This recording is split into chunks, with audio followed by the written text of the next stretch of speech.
Hello बच्चों, चलिए प्रश्न को देखते हैं। प्रश्न है, दो संख्याओं के वर्गों का योग 233 है। यदि एक संख्या दूसरी के दुगने से 3 कम हो तो संख्याएं ज्ञात करो।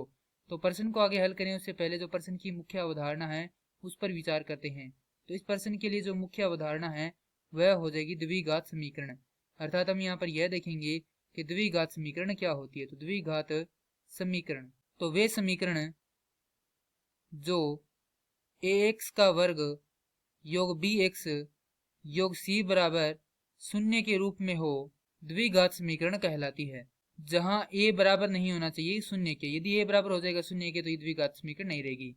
आगे हमें दिया गया दो संख्याओं के वर्गों का योग। तो माना प्रथम संख्या बराबर x, प्रश्नानुसार द्वितीय संख्या। प्रश्नानुसार द्वितीय संख्या क्या होगी? यदि एक संख्या दूसरी संख्या के दुगने से 3 कम हो। तो यदि पहली संख्या क्या है x है तो दूसरी क्या होगी? इसके दुगने से 3 कम हो जाएगी। तो x का दुगना करके उसमें से 3 घटा देंगे तो हमारे पास दूसरी संख्या आ जाएगी।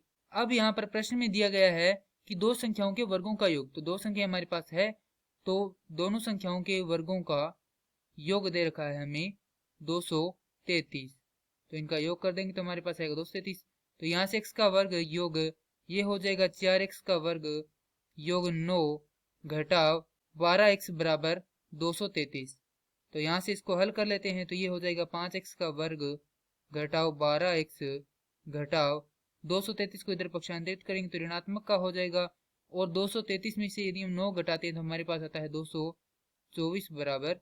तो यहाँ पर अब इसके गुणनखंड करेंगे तो हमें प्राप्त होगा 5x का वर्ग घटाव 40x योग 28x घटाव 224 बराबर 0। तो यहाँ से 5x उभयनिष्ठ आ जाएगा। यहाँ पर बचेगा x घटाव 8 योग यहाँ से हमारे पास उभयनिष्ठ आएगा 28 और अंदर बचेगा x घटाव 8 बराबर 0। तो इन दोनों में x घटाव 8 उभयनिष्ठ है तो इसे बाहर निकालेंगे और अंदर बचेगा यहाँ पर 5x योग 28 बराबर 0। तो या तो ये पद 0 के बराबर है या ये पद 0 के बराबर है। तो यहाँ से एक तो हो जाएगा x घटाव 8 बराबर 0 तो x का मान आ जाएगा 8 और दूसरा मान है 5x योग 28 बराबर 0। तो यहाँ से x का मान आ जाएगा ऋणात्मक 28 बटा 5।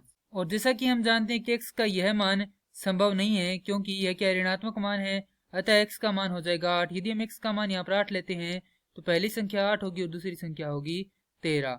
और यही हमारे प्रश्न का उत्तर है। मैं आशा करता हूँ कि यह प्रश्न आपको समझ में आया होगा। धन्यवाद।